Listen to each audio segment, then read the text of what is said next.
ஜப்பானை சேர்ந்த டகுசோ ஐடா என்பவர் ரிக்கன் சென்டர் ஃபார் எமர்ஜென்ட் மேட்டர் சயின்ஸில் வேலை செஞ்சிட்ருக்காரு. இவருடைய கொள்கையே பிளாஸ்டிக்கில் ஒரு புரட்சி பண்ணணுன்றது தான். அவர் அதை செய்யவும் செஞ்சுருக்காரு.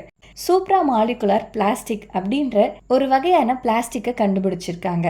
இந்த பிளாஸ்டிக் மற்ற பிளாஸ்டிக்கை போல அதிக அளவு உழைக்கக்கூடியது தான். ஆனால் இது உப்பு தண்ணியில் பட்ட உடனே உருகக்கூடியதாக இருக்குது.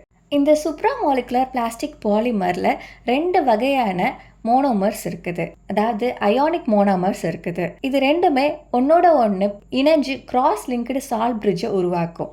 இதில் பயன்படுத்தியிருக்க ஒரு மோனோமர் நம்ம உணவு பொருட்களில் சாதாரணமாக சகஜமாக ஆட் பண்ணக்கூடிய ஒரு அடிக்டிவ். சோடியம் ஹெக்ஸாமேட் பாஸ்பேட்னு அழைப்பாங்க.